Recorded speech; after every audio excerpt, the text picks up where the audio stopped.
Dawn leaked slowly across the flat expanse of Iowa, bleeding from the horizon like a secret too long held. The highway shimmered with dew, its edges blurred by the ghostly fog that clung to the earth as though afraid to let go.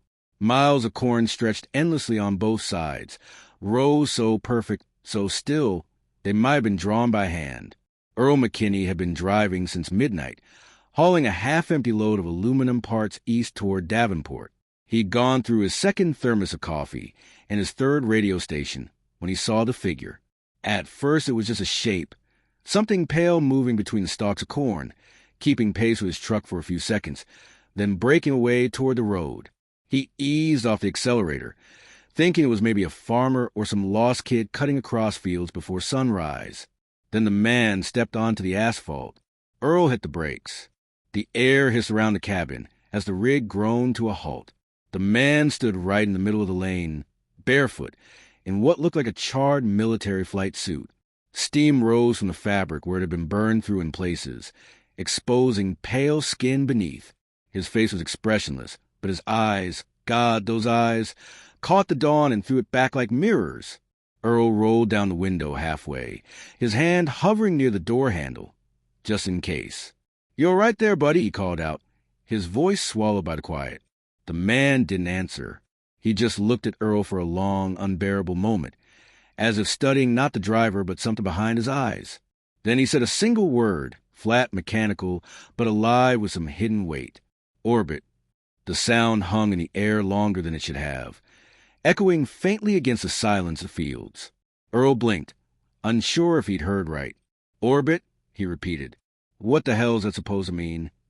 The man took one step closer. His boots, no, not boots, his bare feet left dark impressions on the wet asphalt, though there was no mud on the road. His hair was thin, short, uneven, as if burned away. There was a faint smell of ozone, like the air after lightning strikes, mixed with something metallic. Earl opened his door halfway, instinct screaming at him to stay inside, curiosity pushing him out. "You hurt? You crash or something?" The man's gaze flicked toward the horizon, where the first edge of the sun cut through the fog. For a moment his pupils narrowed, not from the light, but as if reacting to something unseen. Then he spoke again, quieter this time, as though trying to recall the sound of human speech. "Orbit," he said once more, the syllables bending slightly, foreign against his tongue. Earl looked past him into the field. The corn was flattened in a long, perfect path stretching maybe 200 yards back, steam still rising from the stalks as if they'd been brushed by fire. At the end of that path, half hidden by mist, something metallic glinted, smooth, round, the color of dull silver. Every hair on Earl's arm stood up. He glanced back at the man. "You come out of there?" No answer. He stepped out fully now, boots crunching against gravel. The cold hit him sharp, the kind that lived deep in your chest. The stranger didn't move. He was watching the sky now, lips parted slightly, eyes unfocused. Earl followed his gaze, but there was nothing up there, just soft morning clouds and a smear of light. Then, faintly, the air hummed. It was barely audible, more like pressure than sound, but it made the fillings in Earl's teeth ache. The man seemed to notice it too. His head tilted, and for a moment the reflections in his eyes shifted. No longer gold from the sun, but silver-white, like the glow of distant metal. "What the hell's happening?" Earl muttered, backing toward the cab. The hum grew stronger, and in that instant he realized the sound wasn't coming from the sky. It was coming from a man. It vibrated through the air, through the asphalt, through Earl's chest, like a note struck deep inside the bones of the earth. The corn rustled though no wind moved. Birds didn't sing. The world just listened. Then the sound stopped. The man's body shuddered once, violently, as if a current had passed through him. He stumbled, catching himself against the side of the road. His breathing quickened. His expression, for the first time, broke. Pain, confusion, memory. "Hey," Earl said, stepping forward again. "Easy now. You need help." The man looked at him, really looked at him this time, and Earl saw something in his face, something unbearably human buried beneath whatever had been done to him. Tears welled but didn't fall. They shimmered, suspended, catching light like mercury. He spoke again, barely audible. They said we'd never come back. Earl's heart thudded. Who did? The man blinked slowly, as if the question had no meaning. He took a step backward toward the corn, then another. His eyes were fixed on the sky, though now the sun had risen fully. The gold reflection had turned pale blue. Wait! Earl called, but the man was already turning away. He walked into the corn the same way he'd come out, unhurried, silent, leaving no trace but a faint shimmer in the morning mist. Earl followed a few feet, then stopped. The smell of ozone thickened, sharp enough to taste. Somewhere ahead, something crackled softly, like static across a radio dial. And then nothing, just a whisper of the wind moving through the stalks. Earl stood there for a long time, until the sun climbed high enough to bleach the fields. He rubbed his eyes, half convinced he'd dozed off behind the wheel. But the tracks were still there on the asphalt, dark footprints that hadn't dried despite the warmth. He backed away slowly, climbed into his cab, and started the engine. The radio crackled back to life, though every station seemed buried in static. Only one fragment came through, faint and distorted, looping again and again. Bit, orbit, orbit. He drove until the signal faded, until even the static turned to silence. But he never stopped thinking about those eyes, about the word that seemed too heavy to belong to just language. Years later, when they unearthed fragments of something metallic in that same field, smooth as glass, weightless as air, he didn't tell anyone what he'd seen. Because some mornings just before dawn, when the fog curled low across the fields and the wind carried that same faint hum, Earl would swear he saw him again, not walking this time, rising. The year was 1977, and the world above the clouds was still a frontier wrapped in secrecy. Officially, NASA's launches that summer were routine. Communication satellites' orbital tests, the usual choreography of progress rehearsed for television. But buried deep within the archives, under a designation that never made it past draft status, was one mission that did not exist. It launched from Vandenberg Air Force Base under the cover of early dawn, listed as a weather instrumentation test. The paperwork was clean, the signatures legitimate, the payload manifest filled with numbers that added up but meant nothing. Even among the few engineers who built its components, only 3 knew what it was truly for. The mission had no public name, no emblem, no ceremony. It existed in the liminal space between science and silence. The crew called it Orion Theta, though that name appeared nowhere official. 4 men, 2 women, all veterans of classified atmospheric projects, the kind who didn't ask too many questions if the paycheck cleared and the badge colors changed every week. The man in command was Eli Ward, 38 years old, former test pilot, eyes the color of cold metal. He had flown the edge of the black so many times he could sense orbital drift in his bones. Ward was not a man easily rattled, but when he read the objective brief, he'd pause longer than usual, study the reflection. That was all it said. The phrase was maddeningly vague, even by black project standards. A reflection of what? He'd asked during pre-flight briefing. The colonel across the table, some contractor in an unmarked uniform, had simply replied, "That's what we're paying you to find out." The mission profile was peculiar, a low-orbit trajectory skimming just ahead of Earth's shadow line, close enough for the planet's curvature to glow at the edge of a blade beneath them. They would maintain visual and spectral tracking on an unidentified luminous signature, moving parallel to the Terminator line, always opposite the sun, never entering full daylight. The data came from Soviet observations, intercepted through channels nobody would admit existed. For weeks, a faint glimmer had been seen circling Earth's dark side, following the planet's rotation perfectly, but never visible from the ground. It didn't behave like debris, didn't reflect like a satellite, and its orbit was too precise to be natural. The agency had given a code, Reflection Object 7A. When Ward asked if it could be a classified Soviet vehicle, the colonel had smiled without humor. If it is, then they built something that doesn't obey the same laws of motion we do. Launch day arrived under a sky the color of tarnished silver. No reporters, no countdown broadcast, no commemorative patches. Only the raw machinery of the rocket and the hum of power running through the gantry. The crew boarded in silence, each carrying a sealed envelope marked with their own name. Final orders to be opened only if communications failed. Ward took his seat at the command console. The capsule, smaller than the official shuttle prototypes of the era, felt claustrophobic, like a weapon rather than a vehicle. His second-in-command, Lieutenant Marin Ellis, checked the telemetry readouts. Everything was green, yet the air inside the cabin seemed charged, as though anticipating more than thrust. At T-0, the engines ignited with a muted roar. There was no broadcast, no applause, only a shuddering ascent through low clouds that swallowed the flame trail whole. Within minutes, the capsule reached orbit, slipping into the shadow of the Earth where dawn and night shared the same edge. Stabilizing at 98 nautical miles, Ellis reported. Ward floated forward, looking through the small porthole. The planet beneath them rolled in silence, half lit, half dreaming. He could see the faint curvature of the Terminator, the invisible border between light and dark, and there, just beyond it, something shimmered.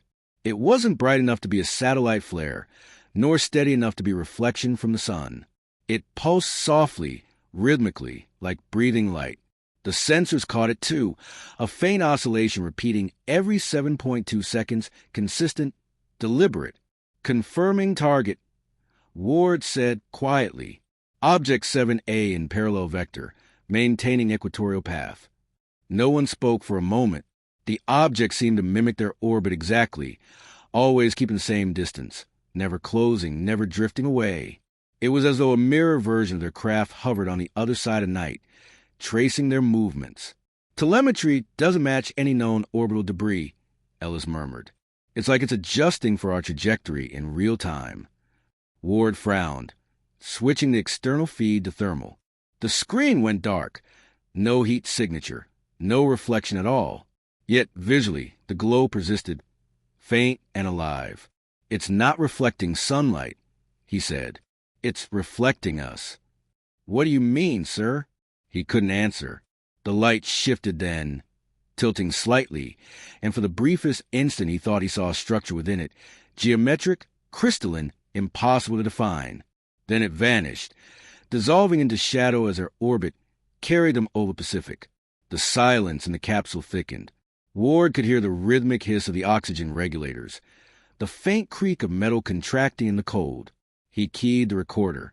Mission log 321 Universal Time Coordinated. Visual contact with reflection object confirmed. Behavior suggests intelligent synchronization with our orbital vector. Object non-thermal, non-solar reflective. Motion smooth, deliberate. Observation ongoing. Hours passed. The object appeared and disappeared in rhythm with their orbit, always returning at the exact point where Earth's night began. The crew grew restless, whispering between data readings. One joked it was the ghost of Sputnik, another that it was their own reflection from another time. Ward didn't laugh. When the sun began to rise over the Indian Ocean, the reflection changed. It brightened just slightly, then seemed to tilt, aligning itself with the planet's curvature. The instrument spiked. Magnetic flux, radiation, even heart rate monitors fluttered off baseline. Commander? Ellis said softly. It's moving closer. Ward's hand tightened around the console rail. Hold position. Keep recording. The object drew nearer until the cabin was awash with its light. It wasn't harsh. It was like standing inside the shimmer of heat above asphalt, translucent and soundless. Through it, Ward could see the curve of Earth below, distorted, refracted, as if space itself had bent.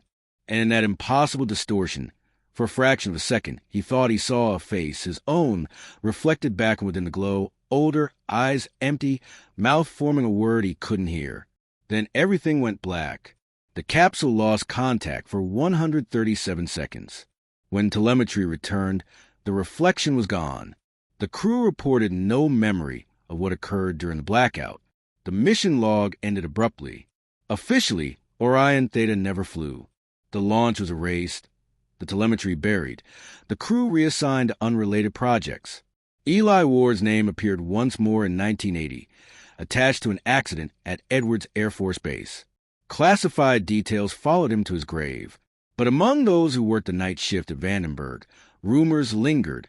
of a voice that sometimes broke through on old encrypted frequencies, repeating the same 3 syllables Ward had muttered before his final descent.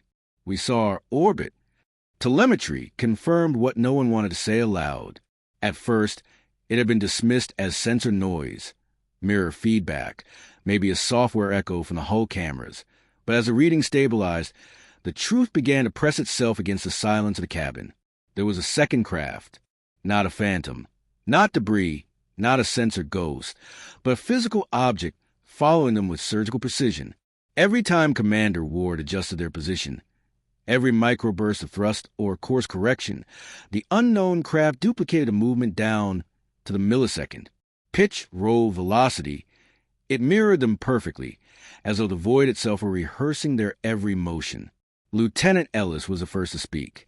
"Telemetry confirms duplicate trajectory. Commander, object maintaining formation at exactly 3.2 kilometers aft." Ward frowned, tightening his grip on the console edge. "Relative drift? 0. He stared at the monitor, where 2 blips pulsed in perfect sync, one labeled Orion Theta, the other unregistered, unclassified, unacknowledged. The second one flickered faintly, not because of interference, but because its signal had no origin. "Run a thermal sweep," Ward ordered. The results returned in silence. No infrared signature. No heat emission of any kind. The sensors might as well have been aimed at vacuum. Yet there was, visible through the aft viewport, faintly luminous, a ghostly twin gliding just beyond the edge of reflected starlight. "Could be a Soviet shadow," Ellis murmured, though her voice betrayed disbelief. Ward shook his head slowly. "The Soviets can't hide heat. Nobody can." He leaned toward the porthole. Outside, Earth's curve shimmered beneath them, dark blues fading into dawn. And there, against that fragile line between light and shadow, hung the other craft. Not solid, not transparent either. Its edges were indistinct, as though light didn't know how to behave around it. Every motion they made, it answered with equal grace, not chasing, not fleeing, just existing in uncanny reflection. "Broadcast a hailing signal," Ward said. "Standard pulse pattern, all channels." Ellis hesitated. "Sir, if it's reflecting, we might just be calling ourselves." "Do it anyway." She keyed in the transmission.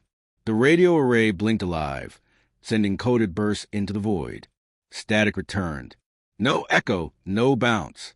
The waves disappeared, as if swallowed by nothingness. Try UHF, VHF, encrypted band, anything. They cycled through frequencies until the cabin filled with the hollow hiss of the cosmos. Somewhere amid that static, Ward thought he heard a faint rhythm, like breathing underwater. But when he turned the dial back, it was gone. "Maybe it's reading us," Ellis whispered. Ward didn't answer. He switched to the external mic, flipping on the narrow beam radar scanner. A pulse went out, clean, steady. The return came instantly, identical. "Direct reflection," he said. "Not a delay, not attenuation. It's like it knows the pulse before it hits." "How's that possible?" "It isn't." He felt the hair on his arms rise. For a long time, neither of them spoke. The sound of their own breathing filled the cabin, heavy and uneven. Then the proximity alarms flickered. Just once, a false start, like the system couldn't decide whether something was there or not. The lights dimmed, then returned.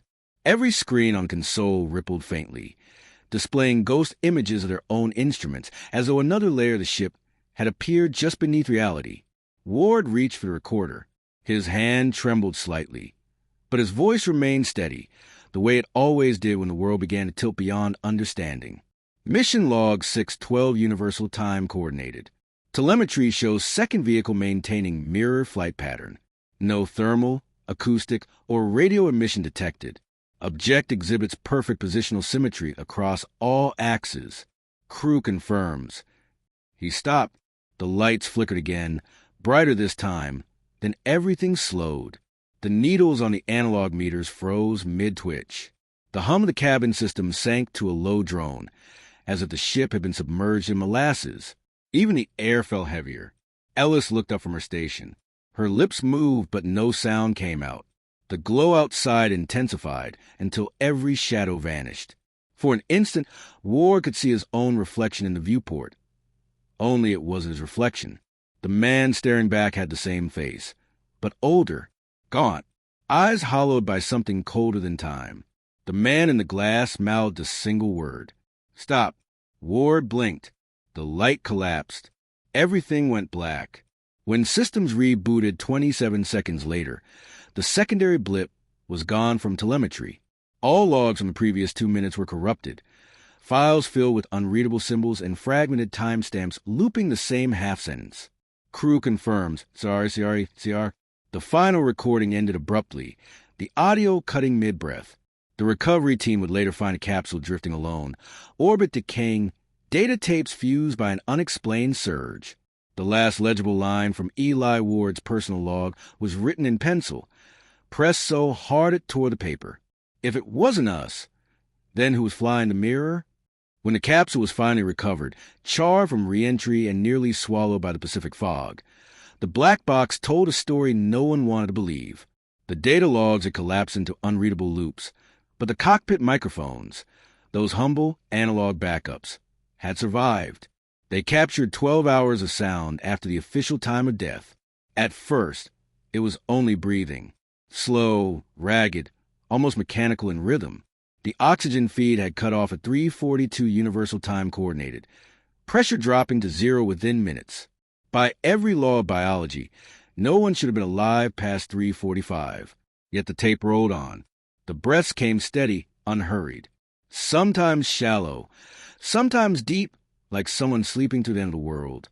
Investigators thought it was residual pressure noise, gas expansion, or mic feedback from the vacuum regulators. But analysis at Goddard showed the pattern wasn't random. It carried cadence, subtle inflection. Every eighth exhalation was slightly longer, almost sigh-like, as if someone or something were trying to remember how to breathe. By hour 3, another sound joined the recording. A knock. Soft, deliberate. 3 short taps. Pause. 3 more. Then silence. At first, the recovery team assumed it came from inside, the hull contracting in the cold, maybe debris bumping against the frame. But when they isolated the channels, the directionality was wrong. The knocks weren't reverberating inward. They were coming from outside, through vacuum. No one could explain how that was possible. The capsule had been orbiting far beyond atmospheric interference, its surface temperature near absolute zero.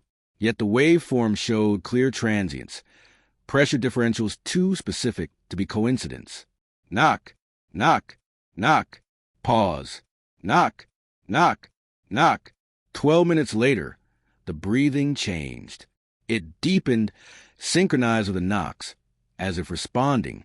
The waveform became harmonic, rhythmic. The two sounds, breath and tapping, began to form a crude, eerie duet. In the control room, the audio engineers played it back over and over. It's like it's talking, one said. Like Morse code, but conversational. They tried decoding it, converting the intervals to binary, then to phonetics. The message made no linguistic sense. But when they graphed the timing, the pattern formed a near-perfect sinusoid, matching the orbital oscillation rate of Orion Theta's last stable vector. The capsule itself was becoming part of the rhythm. By hour 7, static leaked into the track, low-frequency hum, just below human hearing. It pulsed like a heartbeat through the recording. Every few minutes, the breathing would stop, replaced by a faint vibration traveling across the hull. Analysts later said it was as if the craft itself had begun to resonate, answering the knocks with sound of its own. Then, faintly, amid the white noise, a voice surfaced. Not speech exactly. More like the ghost of one. Syllables half-formed, vowels stretched and distorted. It came from no single channel, phasing between microphones as though moving inside the cabin. The word repeated 3 times, distant but deliberate. Orbit, orbit, orbit. After that, silence. The rest of the 12 hours were uneventful. If one could call the continuous presence of breathing uneventful, it never grew weaker, never sped up or slowed down. It persisted long after all systems had shut down, like an echo trapped in metal that refused to fade. When the capsule was opened, the cabin was intact, though the atmosphere inside had frozen solid. The crew's bodies were seated as though awaiting instructions, eyes open, expressions neutral. No struggle, no trauma. The frost on the interior walls bore strange circular imprints, as if condensation had been drawn into patterns, spirals, intersecting rings, and something that looked unsettlingly like a fingerprint too large to be human. The forensic team removed the recorder, cataloged the data, and shipped everything to a secure hangar at Edwards. That was the last anyone in the open channels ever heard of it. Months later, an unnamed contractor leaked a fragment of the recovered audio to a radio technician in Nevada. It was only 20 seconds long, grainy, filled with static, but clear enough to make the rounds among amateur shortwave enthusiasts. They called it the breathing loop. In it, you could hear the rhythm, steady inhalations, faint metallic taps, and somewhere in between, a whisper that rose and fell like a tide. Still outside, still orbiting. When NASA was asked for comment, they denied the file's authenticity. The Air Force called it a fabrication. But late-night operators knew better. Some claimed that on clear winter nights, tuning between 19.2 and 20 megahertz, they could still hear it. 12-hour cycles of breathing buried beneath cosmic static. The ghost of a mission that never existed, circling a planet that pretends it never launched it. And every so often, in the brief silence between frequencies, came the same pattern of knocks, soft, patient, eternal. 3. Pause. 3. A reminder that something out there was still waiting to be answered. They found him 2 weeks later, 146 miles from projected splashdown zone, in a barren stretch of desert where nothing grew and even wind seemed reluctant to pass. The recovery team almost missed him. His emergency beacon had gone silent days earlier, its signal corrupted by fragments of a frequency no one could trace. The figure lay half buried in ochre dust, as if placed there gently rather than fallen. His posture was impossible for a body at rest, arms at his sides, fingers slightly curled inward, head tilted as though listening to the horizon. The desert heat shimmered above him, yet his flight suit was untouched by it. No burns, no abrasions, no tearing from re-entry. It looked freshly pressed, the fabric still cool to the touch, even under the noon sun. The helmet visor, half open, reflected a pale sky that seemed too bright, too silent. Inside, his face was calm. Not frozen, not contorted, just still. His eyes remained open, irises faintly silvered, as if they caught light from somewhere the sun couldn't reach. Major Carver, head of the retrieval team, crouched beside him. "There's no impact crater," he muttered. "No chute deployment, no descent burns." He ran a gloved hand along the ground. The sand beneath Ward's body was magnetized, blackened in delicate spiderweb patterns. As if a static charge had printed circuitry into the earth. The medic checked for signs of life, though everyone knew it was pointless. No pulse, no decay either. Body temperature steady at 38 degrees Fahrenheit despite ambient air nearing 100. A kind of equilibrium that made no sense. Get the containment shell, Carver said. As they lifted him, a soft metallic sound rippled through the fabric. A hum, low and short-lived, like a power line snapping briefly to life. The men froze. It wasn't coming from the equipment. It was coming from him. When they loaded the body into the transport pod, one of the techs noticed the emblem on his chest, stitched cleanly into the suit where NASA's mission patch should have been. Not an eagle, not a flag, not the familiar orbit insignia. Just a perfect white circle, crossed by a single thin black line. The line bisected the circle precisely, not horizontal or vertical, but tilted, an angle no one could quite define. At first glance, it looked meaningless, but the longer they stared, the harder it was to look away. Something about its simplicity was wrong. The black thread seemed to swallow light rather than reflect it. One of the scientists, Dr. Reyes, took a photo for classification records, but when developed, the emblem didn't appear at all. The film showed only blank fabric. Even digital scans came back corrupted, white voids where pixels should have been. They logged it as optical interference. At Edwards, the autopsy was conducted under heavy classification. The report never left the hangar. Unofficially, word spread among technicians. No physical trauma, no internal injury, No signs of hypoxia. Every organ was intact. Every cell oxygenated as if frozen mid-breath. But the heart, his heart, was empty, not ruptured, not missing, but absent. The chamber remained, the tissue intact, yet no mass within. An impossible cavity perfectly spherical, smooth as glass. Dr. Reyes swore under oath that when she peered into it under the scope, she saw a reflection, like a mirror sunk inside flesh. When she dimmed the lights, it glowed faintly, not luminescence, not radiation. Something else, something that pulsed once for every beat of her own heart until she stepped away. The suit was sealed in an isolation vault. Yet even through the reinforced glass, the emblem seemed alive. It changed subtly depending on who viewed it. Some saw the circle tilt. Others swore the line was moving, rotating like a compass needle searching for true north. 3 nights later, the hangar's motion sensors triggered at 2:17. Cameras caught no intrusion. Only a sudden fluctuation in the light spectrum, as though the air itself folded inward for a few seconds. When the technicians arrived, they found Eli's containment pod open. The suit was still inside. The body wasn't. Only the helmet remained, upright on the table. On its inner glass, drawn in condensation from nowhere, were 3 short strokes. Pause. 3 more. The same pattern the recovery audio had captured knocking from outside the hull. Knock, knock, knock. Pause. Knock, knock, knock. They sealed the room, filed a report under anomalous atmospheric discharge, and buried the details in a section of the archive reserved for non-terrestrial incident correlates. But rumor survived among the engineers. They said if you passed the vault after midnight, when the generators idled and the air felt thinner, you could hear faint breathing again, steady, mechanical, patient. And if you looked at the glass long enough, the white circle on the suit would begin to fade, revealing a second symbol underneath. Not a circle this time. An orbit, incomplete, waiting to be closed. They brought him into the secure medical wing at 0300 hours. Nobody said the word alive out loud, but that's what the readings insisted on.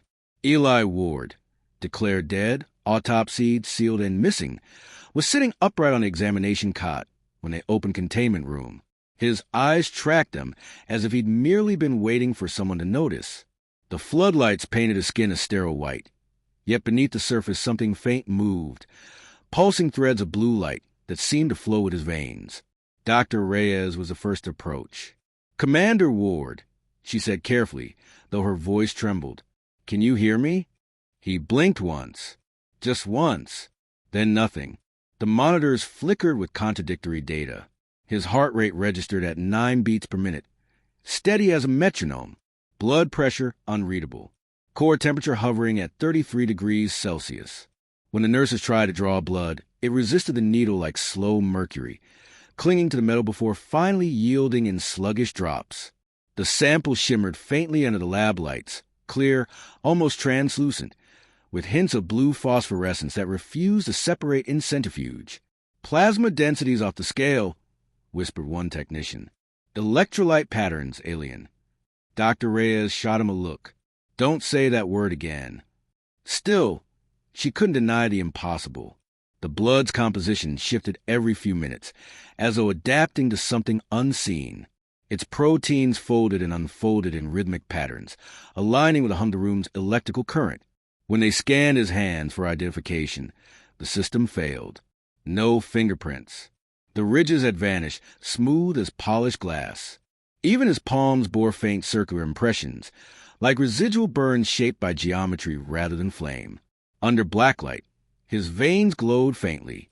It wasn't fluorescent dye or radiation. The glow pulsed in patterns, moving counter to normal circulation, as though something else was flowing through him. Something used his body as a conduit rather than a home. "Are you in pain?" Reyes asked. He didn't answer. Instead, his eyes drifted toward the ceiling where the observation mirror loomed. The reflection there shimmered distorted. Not from the glass, but as if the space between him it was bending slightly, bending inward. "His pupils," said Nurse Patel softly. "They're not dilating." They weren't. The irises remained a perfect silver gray, ringed by an almost imperceptible flicker of light that pulsed in sync with the monitor, though no heartbeat matched it. Every 60 seconds, exactly, he blinked, slow, mechanical. Each time he did, the sensors glitched for half a second. Screens dimming, power fluxing. After the third hour, Reyes ordered a neurological scan. The EEG lit up the screen in patterns that looked less like brain waves and more like radio interference. Long symmetrical spikes, perfectly spaced, repeating every 7.2 seconds.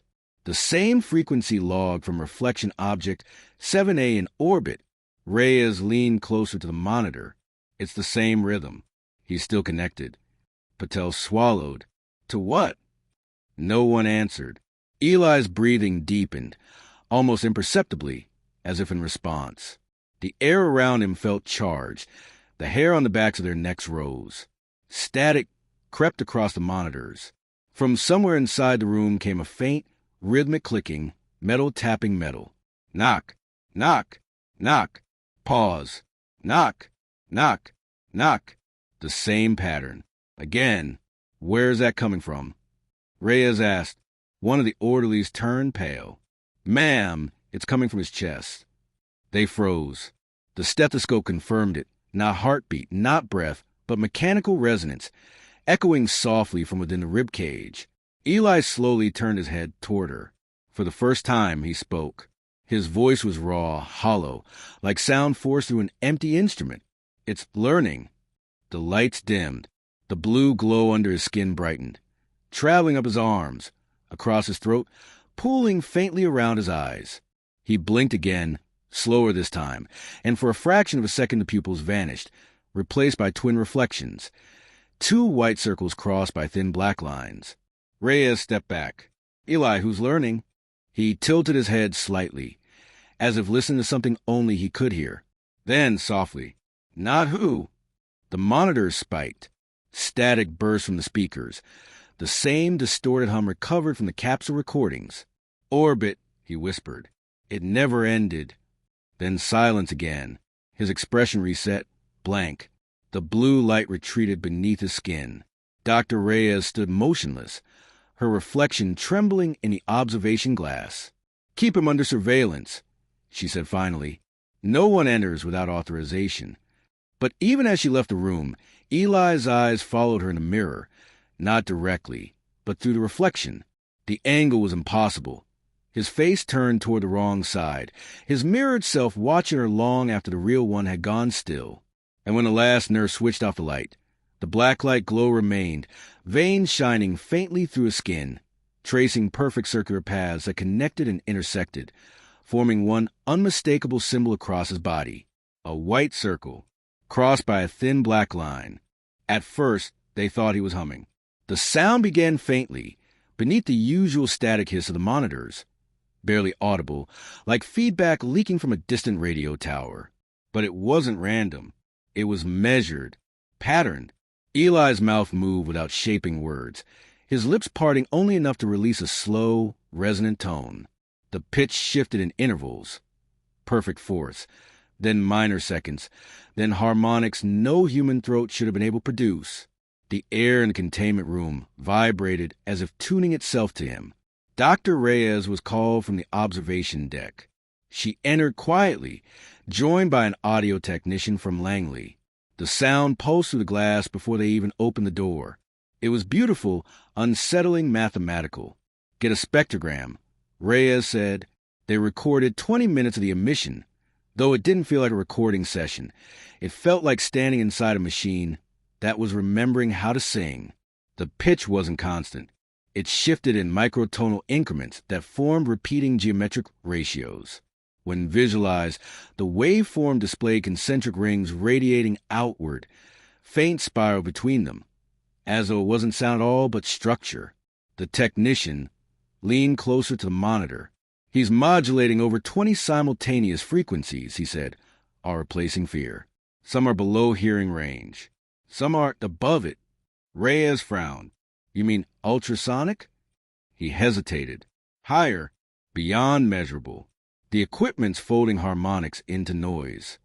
They isolated the main tone and slowed it down 1,000 times. What emerged from the playback was not music. It was language, or the skeleton of one. The slowed recording revealed phonetic fragments, soft syllables stitched together like echoes from 1,000 human throats. Bits of recognizable speech appear for fractions of seconds. Latin endings, Sanskrit vowels, tonal inflections from Mandarin, consonants from Arabic and Navajo, and something else threaded between them. Something that didn't belong to any phonetic system on Earth. Are we hearing different languages? Reyes asked. Not different, the technician whispered. All of them. At once. He adjusted the spectrogram, and the screen filled with layered script, forming structures resembling handwriting made of sound. It wasn't chaotic. It followed rules, repeating symbols at exact intervals. A syntax, but not ours. The cadence was rhythmic, recursive. Each phrase mirrored the next, inverting itself like sound folded back through time. There was no emotion in it, no melody, yet evoked something deep and instinctual, like remembering a dream you never had but somehow understood. After the fifth playback, something changed. Eli's body began to respond to the slowed version of his own voice. His pupils dilated. The veins beneath his skin brightened to an electric blue. The heart rate monitor, useless until now, began pulsing in perfect sync with the recorded intervals. Stop the playback, Reyes ordered. They did. The glow dimmed immediately. But Eli didn't stop. His head tilted slightly, listening to something they couldn't hear. His mouth open again, not wide, but deliberate. The tones returned, deeper this time, resonating through glass, the walls, the air ducts. This time, the waveform formed a perfect circle. Reyes felt it before she heard it, a subtle pull, a vibration at the base of her skull. The technician clutched his headset. It's generating interference across every channel. He's modulating our equipment by proximity. On the recording, the slowed version revealed new fragments, clearer this time. Individual phonemes crystallizing into syllables, then into half-words, phrases caught between languages. Some orbit of Vidir vos volver, some orbit something voice return. Reyes translated instinctively, though it made no sense. The technician's hands trembled as he replayed the next section. The pattern repeated, then inverted itself. The harmonic peaks aligning with the numerical sequence 7.2 again, the same interval that haunted every stage of the mission's telemetry. It's self-similar, he whispered. He's transmitting a recursive language, like he's teaching the sound how to understand itself. Eli's tone climbed, high enough that the fluorescent lights began to flicker. Dust vibrated along the floor tiles, pulling toward him in faint spirals. The blue glow beneath his skin condensed around his throat, veins tracing the shape of concentric circles that pulsed with each harmonic burst. The technicians backed away, their equipment screaming with distortion. One by one, the monitors shut off, overloaded by frequencies they weren't designed to register. Then the glass of the observation window began to hum. Not rattle, hum. Low, steady, in the same rhythm as Eli's tones. The harmonic vibration spread through the walls, through the floor, through the very air. The researchers covered their ears, but the sound was no longer heard. It was felt. Eli lifted his head. For the first time, emotion flickered across his face. Not anguish, not peace, but recognition. His lips formed a shape the microphone struggled to capture. We are learning. The words overlapped themselves in perfect counterpoint, a chorus emerging from a single voice. Some tones human, others too pure to be. Reyes stumbled back, whispering to herself, "It's not him speaking. It's them." The power in the containment room surged, lights flaring white-hot before snapping to black. In the dark, his voice continued, no longer bound by breath, no longer shaped by flesh, just pure harmonic resonance echoing through the facility's structure, seeping into wires, glass, steel. When the emergency lights came back on, Eli was silent again, sitting exactly as before, eyes half-lidded, pulse steady at 9 beats per minute. The recording showed the last harmonic fading into static. When slowed to 1,000 times once more, the final phrase emerged, fragmented but unmistakable, spoken in a dozen languages at once, all converging on the same translation. Orbit complete. The transfer happened quietly, in the hour before dawn, when the corridors of the research wing were still soaked in fluorescent half-light, and the hum of machines replaced any notion of sleep. There was no announcement, no paperwork that anyone on site was allowed to see.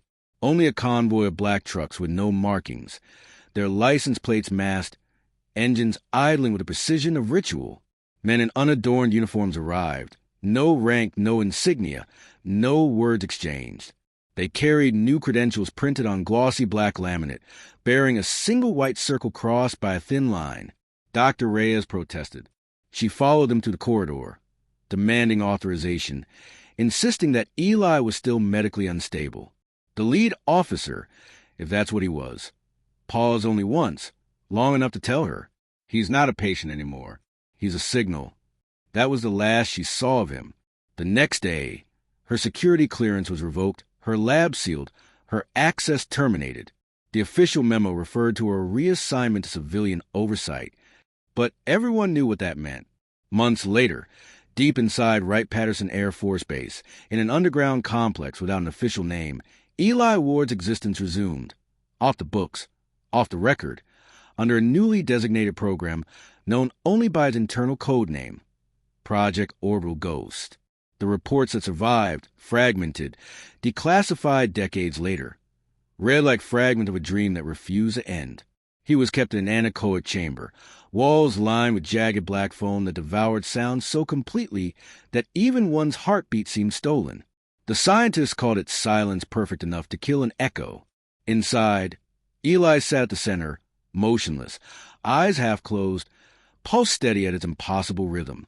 They tested his speech under every condition. Microphones arranged in rings.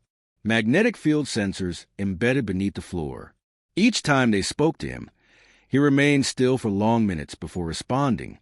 When he finally did, the chamber did not record words. It recorded frequencies. His voice arrived as tone rather than speech, an harmonic cascade so low it rattled bones, so high it melted signal boards. The equipment couldn't isolate a single vocal frequency. It was as though his vocal cords had become an instrument for the earth itself. Outside the chamber, the phenomenon multiplied. Whenever Eli began to speak, every radio within a 50-meter radius came alive. It didn't matter if they were turned off, unplugged, or disassembled. They hummed, their dials twitching to life in synchronized bursts of static. Oscilloscopes spiked. Even analog barometers shook faintly, trembling as if touched by invisible hands. The static wasn't random. When filtered, it revealed rhythmic pulses, binary intervals mimicking Morse code, yet impossible to translate. It was neither message nor noise. It was alignment. "Every radio's behaving like a resonator," said Colonel Price, head of the acoustic division. "He's not transmitting through airwaves. He's recruiting them." The technicians tried isolating the chamber from electromagnetic fields, grounding every wire, encasing the room in Faraday mesh. It didn't matter. The pulses still came. Radios, walkie-talkies, even the base's internal wiring. They discovered that the pulses matched not local frequencies, but orbital telemetry, precisely 7.2 cycles per second, the same interval that haunted every record of Orion Theta. Every word Eli spoke synchronized with that invisible rhythm, each tone forming a bridge between machines and the silence between them. On one occasion, they brought a portable receiver into the chamber, its dial frozen on dead air. When Eli opened his mouth, static filled the room, sharp, focused, deliberate. The waveform spelled out a pattern. 3 pulses, pause, 3 pulses. Knock, knock, knock, pause, knock, knock, knock. It was the same pattern from the capsule, the same that had followed his heartbeat, the same that had carved itself into the sand beneath his body. When the recording was slowed down, the static resolved into faint speech buried under layers of frequency. The words were fragmented but identifiable. Not reflection, continuation. After that, they forbade playback. Still, the phenomenon spread. The Air Force technicians who handled the recordings began reporting odd experiences. Dreams of light bending in circles, of blue veins glowing beneath their skin. Radios at their homes would switch on at 3:42 a.m. emitting brief static bursts before dying again. Some began drawing the emblem without realizing it, a white circle, thin black line, always at the same 32 degrees angle. When confronted, they said they didn't remember. By the 4th month of observation, Eli no longer needed to speak to trigger the static. His breathing alone set nearby receivers trembling. The resonance reached beyond metal into flesh. Several researchers complained of chest pressure, arrhythmic pulses in her ears, migraine synchronized with the 7.2 Hz signature.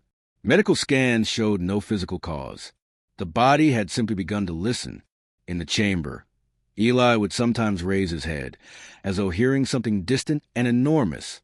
His mouth would part, but no sound emerged, only the faint blue glow beneath his skin, pulsing like buried circuitry.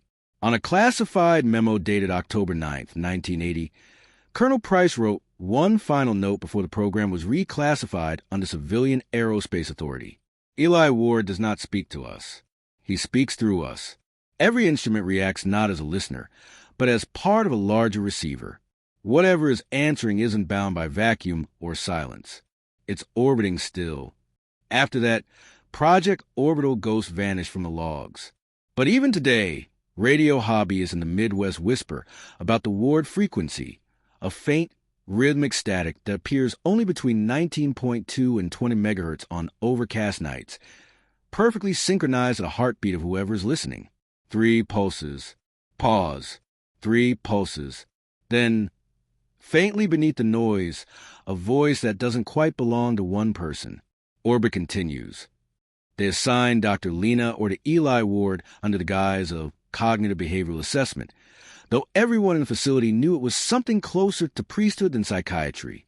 She was young, brilliant, and dangerously curious, brought in from the civilian sector after her research on deep sensory deprivation and trauma patterning drew the attention of military oversight.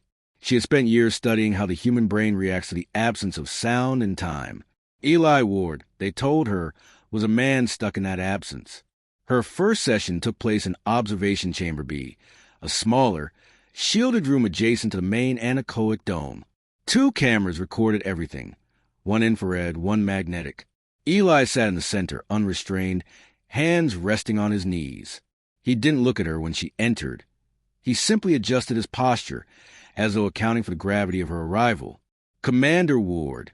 She began gently, her voice reverberating strangely in the foam-lined silence. My name is Dr. Lena, or I'm here to talk with you. He blinked once. 60 seconds later, once more. There was serenity in him that unnerved her, the kind of stillness that wasn't calm but resolved. His pupils reflected the chamber lights faintly, the silver-gray tint never entirely still, like the reflection of moonlight on deep water. I'd like to ask what you remember, she continued. About the mission, about the reflection. He exhaled softly, though the microphones registered the breath as a tone rather than air, a harmonic resonance that flickered across the speakers before fading into inaudibility. After a pause, he said, It's not reflection. What is it then? Eli tilted his head slightly. It's continuity. Continuity of what? He smiled faintly, as if the question amused him in a distant way. You call it memory. We call it return. The pronoun made her pause. Who is we, Eli? He didn't answer. Instead, the overhead lights dimmed imperceptibly, and her wristwatch stopped for exactly 7.2 seconds. The technicians monitoring from behind the glass noted nothing unusual, only that her audio feed had gone dead during that period, replaced by a low-frequency hum resembling cardiac rhythm. When sound returned, Dr. Orr's voice was calm but altered, slower, her breathing measured. He's not dissociating, she said quietly. He's synchronizing. That night, she wrote her first entry in what would later be known as the Journals, a set of handwritten notes discovered years later in a classified storage vault, sealed inside an unmarked box. Entry 1, August 12, 1980. Eli exhibits no trauma response. Pulse stable. No signs of confusion or fear. His effect is accepting, as though he's already processed the experience at a level beyond verbal comprehension. I asked what he feels when he remembers the event. He said, Light doesn't remember, it just continues. Entry 3, August 19th, 1980. Dream patterns are coherent but nonlinear. He describes memories as shapes that hum. He insists memory is not sequential but spatial. I stand inside it, he says, and it moves around me. Entry 5, September 2nd, 1980. EEG reading stabilized only when he's speaking. When silent, brain activity fragments into diffuse low-frequency waves that resemble deep sleep. Though he's awake and responsive, he refers to the experience as orbit rest. Entry 8, September 16th, 1980. Eli speaks rarely, but when he does, his words carry measurable subharmonic resonance. Infrasound sensors detect sympathetic vibration in the chamber walls each time he says we. The sound behaves like gravity, pulling the air toward him. Entry 10, September 30th, 1980. He asked me today if I've seen the gaps. When I asked what that meant, he smiled. He said, the memory gaps shape like light. He believes memory isn't what we lose. It's what the light hides from us until we are aligned again. Entry 12, October 5th, 1980. I think he knows more about me than I've told him. He said my father's name before I did. I asked how he knew. He said, I heard it when you blinked. His tone was gentle, almost kind. By her 12th session, Lena had stopped calling him Commander Ward in her notes.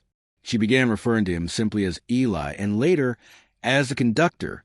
Her colleagues noticed changes in her demeanor. She began pausing mid-sentence, as if listening to sounds no one else could hear. On several occasions, she was found sitting outside the chamber at 3:42 a.m., sketching circles on the floor with chalk. Always the same symbol. White circle, thin black line, angled precisely 32 degrees. Security logs record her final session on October 21st, 1980, though no video survives. The transcript ends abruptly 23 minutes in mid-sentence. Dr. Larar, Eli, when you close your eyes, what do you see? Eli, not eyes. The interval between them. Dr. Larar, and what waits there? Eli, listening. Pause. Faint harmonic tone detected. Dr. Larar, is it learning? Eli, it's remembering. Inaudible audio distortion begins, described as metallic heartbeat. Dr. Larar, whose memory? Eli responds, unintelligible. End of transmission. 2 days later, Dr. Orr's office was cleared. Her notebooks, tapes, and all digital logs were seized by Air Force personnel carrying the same black laminated credentials. Her colleagues were told she'd been transferred to an overseas facility, but her personnel file was deleted. Her credentials revoked, her address erased from payroll records. In an archived memo found decades later, a technician wrote in the margin of a redacted report, her last day here, she stood outside the chamber for almost an hour. Eli was silent inside. Still, she kept whispering. He's not transmitting anymore. He's receiving. That night, the facility's radio tower, disconnected since 1979, activated on its own. It transmitted for exactly 7.2 seconds. 3 pulses. Pause. 3 pulses. And in the static between them, one faint voice, female, distorted, familiar. Memory complete.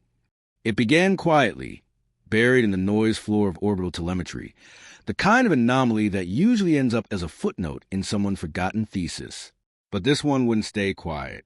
The first to notice was a radio astronomer at the Goddard Space Flight Center, reviewing low-orbit satellite drift during the autumn equinox of 1981. She saw faint, rhythmic fluctuations across several geosynchronous paths, tiny but perfectly regular distortions, repeating every 6.9 to 7.3 seconds. It was subtle enough to dismiss as instrumental drift, until she compared it to archived data from a year earlier. The same fluctuations were there, precisely aligned with one another. The pattern was so consistent it seemed biological. She ran a Fourier analysis. The periodicity matched something eerily familiar. Heart rate, more specifically, 9 beats per minute. She cross-referenced orbital timestamps with classified telemetry logs from Air Force low-orbit arrays. Every fluctuation coincided with the biometric data of one man, Eli Ward. At first, the correlation was considered impossible. Eli had been under constant isolation inside the Wright-Patterson facility, his vital signs monitored continuously. Yet the data suggested that his heartbeat, or something mimicking it, was subtly warping the orbital trajectories of satellites thousands of miles above him. The fluctuations didn't shift the satellites themselves, but the space around them, minor distortions in gravitational vectors, as though the very curvature of their paths were breathing with him. The anomaly was dismissed as computational error, until the next eclipse. July 6, 1982, total lunar eclipse, at 3:42 Universal Time Coordinated. The moment Earth's shadow reached totality, the sensors in Eli's containment chamber registered a sudden spike in electromagnetic activity. His previously steady bioelectric field surged to 12,000 microvolts, 20 times human baseline. The chamber lights dimmed, the steel walls hummed. Outside, at observatories across the hemisphere, astronomers began logging unaccounted-for perturbations in the moon's orbital reflectivity. A low, rhythmic resonance interfered with telescope instrumentation, creating faint concentric ripples across images of the umbra. The ripples pulsed at exactly 7.2-second intervals. Inside the chamber, Eli's breathing stopped. Not halted, paused. A perfect suspension, like a signal waiting for return. His skin took on a faint luminescent hue, the same blue radiance that had first appeared beneath his veins. It grew brighter as the moon passed through full shadow, outlining every vessel in his body like threads of liquid light. Dr. Lena would have called it alignment, but she was gone. The monitoring team logged everything in silence. Each instrument, even those shielded behind Faraday mesh, began ticking faintly, synchronized to the same rhythm as the oscillation in lunar telemetry. One technician whispered, "He's syncing with the moon." Colonel Price corrected him quietly. "No, the moon's syncing with him." The correlation was impossible, yet undeniable. Whenever Earth's shadow passed across the lunar surface, Eli's bioelectric field surged, as if his physiology recognized the geometry of eclipse. Light, blocked by shadow, returning to light again. His pulse stabilized at 9 BPM, but the electric waveform expanded into harmonics that extended far beyond his body. They called it the shadow resonance. Subsequent eclipses only deepened the mystery. November 1982. Partial lunar eclipse. Sensors around the world, radio telescopes, seismographs, even deep ocean pressure rays, picked up the same subharmonic tremor, perfectly timed to Eli's biometric rhythm. The resonance traveled through rock, water, and vacuum alike, ignoring distance and medium. The moon's shadow had become a kind of mirror, and Eli's heartbeat was its metronome. Researchers began to notice another effect. When the eclipse began, the magnetic field near the facility subtly reoriented toward the moon's position, as though pulled by something invisible. Even watches began to lag by fractions of a second, always realigning after each pulse. During the solar eclipse of 1983, things escalated. As the sky darkened and the world fell silent, the power grid in a 12-mile radius around Wright-Patterson failed simultaneously. For 7.2 seconds, everything stopped. Lights, communications, vehicles. The facility switched to backup power. In that interval, the cameras inside Eli's chamber recorded him lifting his head for the first time in months. His eyes were open, bright with cold silver light. The waveform of his brain activity matched not human patterning, but orbital resonance. Perfect sine curves repeating every 7.2 seconds. As totality reached its peak, he whispered a single word, nearly inaudible, though recorded across 7 different microphones. Umbra. The moment sunlight reappeared, all systems restored. Eli went still again. The scientists compared timestamps afterward.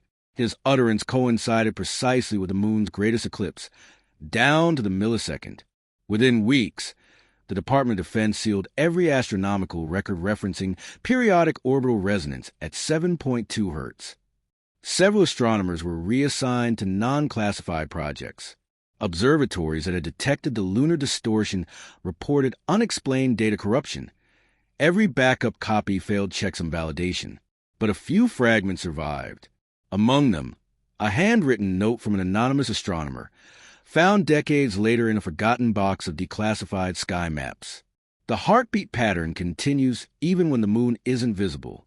It's like something underneath the orbit learned the rhythm and won't stop breathing. After that eclipse, Eli's condition changed. His body temperature dropped to 28 degrees Celsius, but showed no frostbite or metabolic distress. His skin no longer glowed faintly blue. Instead, it emitted faint electromagnetic interference measurable even through concrete. Radios nearby began picking up a new tone, soft, distant, like the hum of orbiting machinery. And during the next total eclipse, every instrument on Earth that could listen, whether by accident or intention, registered the same synchronized pulse. A heartbeat that wasn't quite human, resonating with the moon's shadow as it crossed the Earth. 9 beats per minute, 7.2 seconds apart. Orbit complete, again and again and again. It started with the cameras. At first, just a flicker, a single frame dropping during a midnight security sweep. The technicians blamed static discharge. The equipment had been malfunctioning for months under the constant interference from Eli's bioelectric field. But when they rewound the footage frame by frame, the flicker wasn't random noise. It was motion. In the grainy green glow of the infrared feed, Eli Ward sat as he always did, motionless, pulse steady, eyes half open. But for exactly 7.2 seconds, another figure appeared beside him. Same build, same posture, same face. The second, Eli mirrored every movement of the first, but in reverse, as though time itself had folded and reflected. When the first Eli lifted his hand slightly, the other lowered his. When one inhaled, the other exhaled. 2 bodies sharing one rhythm. Then, as quickly as it appeared, the reflection vanished. The security logs time-stamped the event at 3:42 a.m., the same hour that had haunted every unexplained occurrence since his recovery. The technicians watched the footage over and over, each replay revealing details they swore hadn't been there before, faint distortions around the duplicate's edges, light bending inward toward him like a gravity well in miniature. When the footage was enhanced, one more anomaly emerged. The second Eli's eyes were open fully, glowing faintly blue, while the originals remained half-lidded. 2 nights later, the guard stationed outside observation chamber reported movement inside, even though the lights were off and the door sealed. One of them, Sergeant Delaney, swore he saw 2 silhouettes through the reinforced glass. They were both him, he said afterward, his voice shaking, one standing behind the other, perfectly still, like a mirror without glass between them. His partner thought he was hallucinating until the hallway lights began to dim in sequence, one by one, moving outward from the chamber like ripples in water. The air turned heavy, filled with the faint scent of ozone. Then the intercom crackled with what sounded like breathing, slow, measured, in perfect sync with the facility's emergency lights blinking at 7.2-second intervals. By the time the response team reached the door, the power failed completely. Darkness swallowed the wing for exactly 72 seconds. When emergency power restored, the observation chamber's internal lights came back online, but the feed displayed an empty chair. Eli was gone. Or rather, one of them was gone. The biometric sensors showed conflicting data. One pulse still registered, 9 beats per minute. But 2 distinct thermal signatures had been logged during the blackout, overlapping and then merging before vanishing into a single heat source. The readings described it like one waveform collapsing into another, as if 2 versions of the same being had briefly coexisted before converging. The floor told another story. Circular burn marks, faint but symmetrical, radiated outward from the chair in dual spirals, one clockwise, one counterclockwise, intersecting at perfect right angles. The metal itself was cold to the touch, rimmed with frost though the ambient temperature hadn't dropped. When they finally opened the chamber, Eli sat exactly where he'd been, head bowed slightly, hands folded neatly in his lap, but his body's polarity had reversed. The sensors registered inverted electric charge. Even his heartbeat, still steady at 9 beats per minute, pulsed backward relative to his previous data. He looked up at Colonel Price and smiled faintly. "I remember both directions," he said. It was the first full sentence he'd spoken in months. Later, the security team combed through the surveillance archives for anomalies. They found dozens. In each, a faint duplicate of Eli appeared, barely visible, Sometimes a split-second delay, sometimes perfect synchronicity, as though the system itself were trying to choose which version of him to display. One analyst, working overnight, slowed one of the clips to a frame-by-frame crawl. She noticed that the reflection moved before the real Eli did, anticipating each gesture by a fraction of a second, predictive, not responsive. It wasn't a reflection. It was a precedent.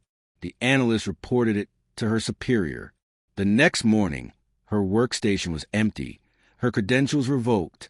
Her final note, hastily scribbled in a notebook recovered from her desk drawer, read, "There are 2 orbits now, one forward, one in return."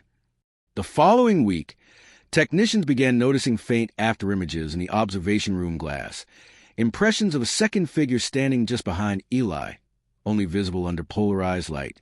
When photographed, the image showed a man with identical features, but eyes black as vacuum, mouth slightly open as if mid-breath. During the next power failure, the entire facility sensors recorded simultaneous dual readings, 2 bioelectric fields, one positive, one negative, separated by mere millimeters. Then, through the static of the intercom, came Eli's voice, doubled, layered over itself, one speaking forward, the other backward. "The orbit completes both ways." The signals surged across the base. Radios flared to life, emitting harmonic pulses at the same frequency as his heartbeat. When the lights returned, Eli was alone again. But the guard swore that in the moment just before power came back, they saw both silhouettes turn to face them, one smiling, one frowning, perfectly superimposed until the shadows merged and disappeared. After that night, the technicians noticed a permanent change in the surveillance feeds. The time codes were no longer linear. Every loop of footage repeated at 7.2-second intervals, but in alternating direction, one forward, one in reverse. And in both, Eli Ward never stopped moving.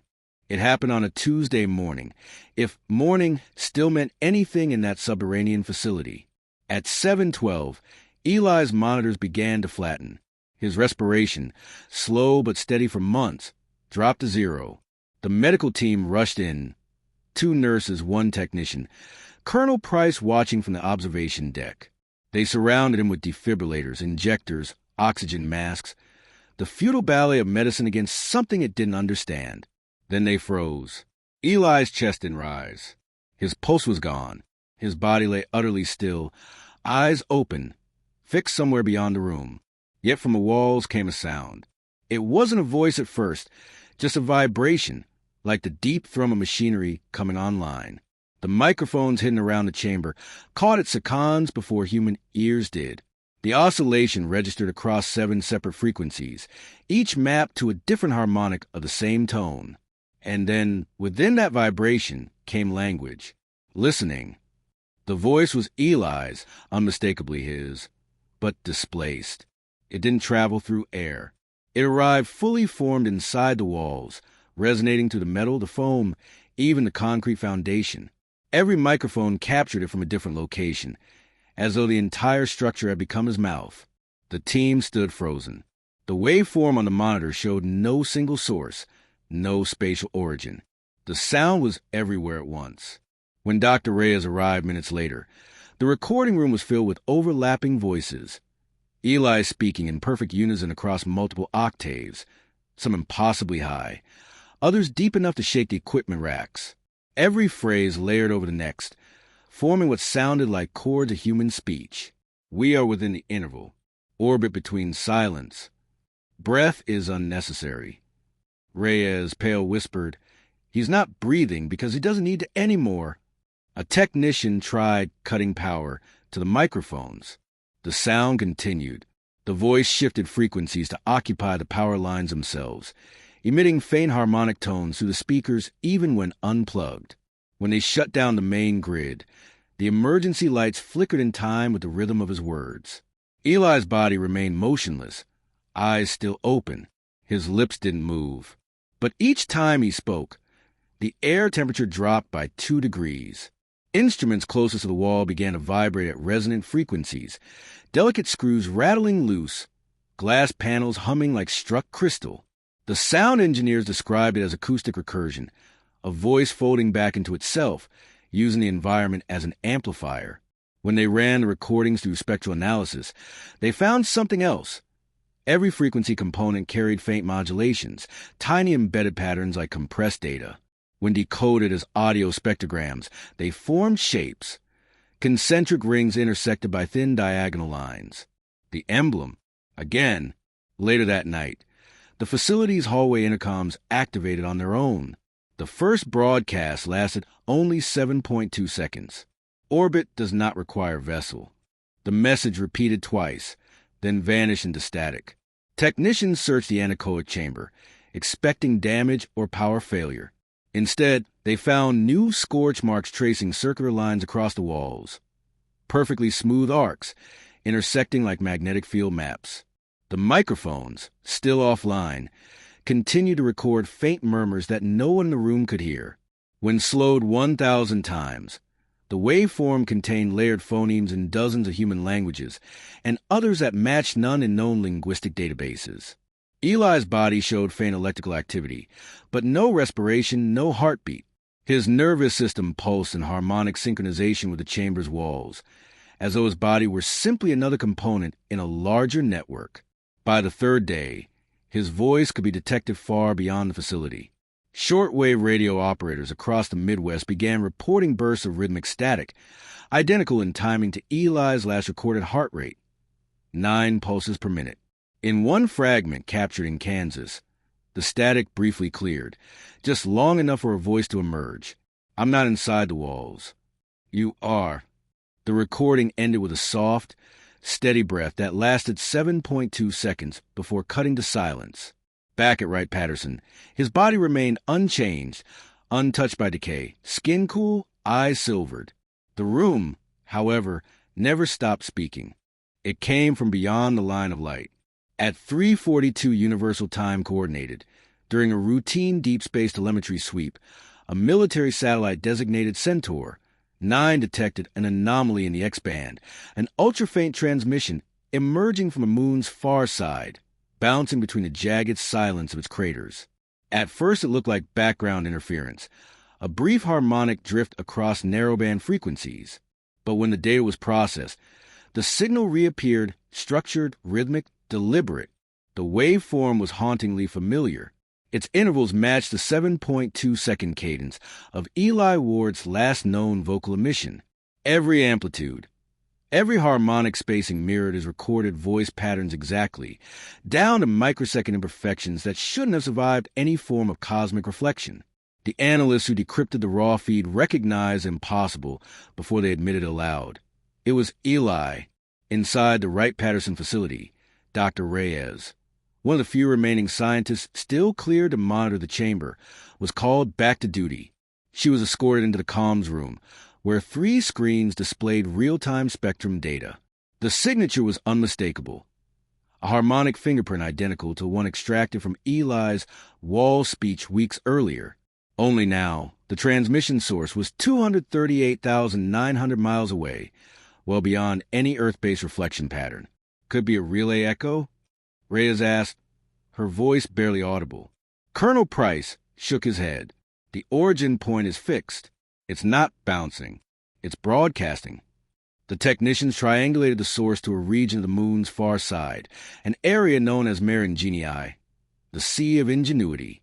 An ironic name, one muttered later, for what seemed to be a graveyard echoes. The transmission repeated every 9 minutes. Eli's heartbeat transposed into the scale of space. Each pulse contained a cluster of harmonic modulations that, when slowed 1,000 times, resolved into human phonemes, layered across multiple languages, again arranged in that recursive, self-similar syntax. When the linguists ran pattern analysis, the translation algorithms converged on a single interpretation, short but devastatingly clear. We never left. Reyes stared at the words on the monitor. "Who's we?" she asked quietly. No one answered. They ran the signal through multiple encryption filters, checking for interference, spoofing, or feedback. Every result came back clean. The message wasn't bouncing, it was originating. Something on the far side of the moon was transmitting the harmonic pattern of a dead man's voice. Over the following nights, The transmission strengthened. At first, it was only detectable by Centaur 9, then by all 6 satellites in its network. The signal began modulating through different frequencies, UHF, X-band, even low-frequency radio normally used for submarine communication. Each spectrum carried the same cadence, the same layered structure, and then it changed. On the third night, as Earth's shadow crossed the moon's face, the signal split into 2 channels. One stayed locked on Marigini. The other began moving, sliding along the moon's terminator line, as though tracing the boundary between light and darkness. When plotted over time, the 2 sources created a perfect circle, crossed by a thin diagonal trajectory. The emblem, again, at 3:42 Universal Time Coordinated, all communications equipment in the facility activated simultaneously, screens flickering, speakers humming, radios emitting synchronized static pulses. Eli's body, still seated in his containment chamber, began to vibrate gently, not visibly, but at a subsonic frequency that registered on seismometers. His skin emitted faint luminescence, this time not blue, but pale white. His veins formed an intricate lattice of intersecting lines, glowing faintly like a map. The cameras recorded his lips moving, though no sound emerged. Instead, the walls spoke again. They learned orbit from us. Reyes pressed a trembling hand to glass. Eli, can you hear me? The lights dimmed. The walls vibrated with low, harmonic resonance, the same sound the satellite had captured moments earlier. His voice, if it could still be called that, now carried delay and echo, as though the signal had to travel through the distance between worlds before reaching back. We never left. The phrase repeated, each time quieter, fading into the hum of electronics until it became indistinguishable from the background noise of the planet itself. A week later, the Centaur 9 satellite's instruments failed. Engineers recovered one final packet of telemetry before total system loss. The last transmission came through corrupted, full of data spikes and unreadable bursts, except for a single intact fragment. When decoded as an image spectrogram, it revealed the pattern of 2 human silhouettes standing side by side, one facing forward, the other inverted, touching at the hands. Beneath them, a single spectral trace read in faint, translated text. Orbit complete. Awaiting return signal. After that, the moon's dark side went silent, but radio operators on Earth began to report something new, an almost imperceptible background pulse woven into every transmission, from deep space telescopes to civilian AM bands. A rhythm too soft to be random, 9 beats per minute, 7.2 seconds apart. The heartbeat of someone who had never left. The change began without warning. At first, it was subtle, a shimmer under the skin when the fluorescent lights brightened from morning calibration. The cameras caught it before anyone noticed in person. A faint halo around Eli's outline, not glow exactly, but distortion, like heat rippling off metal. His veins, once dimly blue, now traced a faint white network through his arms. Dr. Reyes was the first to step closer. Increase lumens by 10%, she said. The technician hesitated. That's already near threshold. Do it. The light rose, and Eli began to come apart. His skin shifted from opaque to translucent, as if his body had forgotten what it meant to contain. Beneath the surface bloomed a lattice of light, not chaotic, but impossibly precise. Lines and nodes intersected in geometric symmetry, forming a living grid that pulsed faintly with each heartbeat. It wasn't blood that moved through him now, but something radiant and mechanical, something that hummed softly when viewed through spectral sensors. Reyes stared in silence. It's not biological, she whispered. It's structured. The grid ran deeper than tissue. Through his ribcage, under his skull, along the tendons of his hands, glowing filaments weaving together like circuitry drawn from bone. The light shifted in tone as they watched, blue to white to pale gold, oscillating in rhythm with the same 7.2-second interval that had followed him since the beginning. When one of the guards stepped forward, Eli raised his head. "Stay back," Reyes ordered, but it was too late. The guard's flashlight beam swept across Eli's face, and the reaction was instantaneous. The light fragmented him, not as in burning or blinding, but disassembling. his body broke into layers of luminous pattern, each one flickering at a slightly different frequency. The air filled with low harmonicum, like power lines vibrating in fog. The guard stumbled back, dropping the flashlight, and the pieces of Eli seemed to shimmer toward the beam, feeding on its photons like roots drinking water. "Dim the lights," Reyes shouted. "Now!" The technician scrambled, plunging the chamber into shadow. Instantly, the hum faded, and Eli resolidified, or something close to it. His skin reformed, colorless but whole, though the afterimage of the circuitry still lingered beneath the surface like phosphorescence trapped in glass. Reyes approached slowly. "Eli, can you hear me?" He turned toward her, his voice low and layered. No longer a single tone, but many at once. Light remembers what flesh forgets. The words carried resonance far beyond sound. Instruments in the observation room spiked, recording electromagnetic fluctuations that extended upward through the building out into the atmosphere. A satellite in low orbit registered a matching pulse. Back in the chamber, Eli's body trembled under the faint glow of emergency lighting. The grid beneath his skin shifted again, not random this time, but responsive, forming repeating spirals like orbital maps. Reyes whispered, almost to herself, "He's becoming transmission." Eli smiled faintly, his eyes now pure reflection, mirrors of moving light. "Not becoming," he said. "Returning." Then the lights flickered once, twice, and the walls began to hum. The same tone, the same frequency, the same voice. Every surface glowed faintly, as though the circuitry inside him was extending into the room, rewriting the boundaries between flesh, metal, and memory. In that moment, Reyes understood. Eli Ward wasn't dissolving. He was rejoining. Whatever had learned to orbit him had finally found its way back through the light. The containment chamber had been reinforced 3 times since the first anomalies. Lead-line composite walls, carbon-sealed seams, a triple layer of observation glass rated to withstand explosive decompression. It wasn't enough. On the final night of containment, the air inside the chamber felt wrong, charged, dense, almost breathing on its own. Eli sat in the center of the room, still as a drawn circle. His body shimmered faintly, the luminous grid beneath his skin pulsing with quiet purpose. Instruments around him crackled with low magnetic noise, their displays looping between zeros and impossible values. Dr. Reyes watched from the observation deck, her reflection ghosting against the glass. She was exhausted, 12 hours without sleep, 2 weeks without certainty, but she couldn't look away. Something in Eli's posture had changed. It wasn't resignation anymore. It was expectation. "Begin low-intensity illumination," she said into the intercom. "Monitor for structural response." The lights in the chamber rose to a soft amber. Eli lifted his head. For a long moment, he just stared at the glass, at her, through it. The glow beneath his skin flickered, subtle but synchronized with her pulse.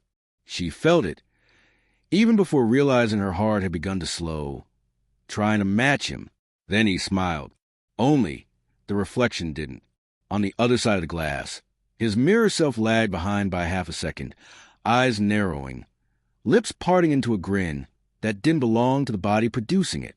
The real Eli blinked once. The reflection didn't blink at all. "Camera feed, check latency," Reyes said quickly. "0 delay," a technician replied. "That's live." Eli's smile faded. The reflections grew wider. Then the reflection leaned forward, though Eli himself hadn't moved. The room's temperature dropped 5 degrees. Static bloomed across the monitors. The lights dimmed and steadied in rhythm. 7.2-second pulses again, the heartbeat of everything. Reyes whispered, "It's out of phase." Eli stood slowly, hands relaxed at his sides.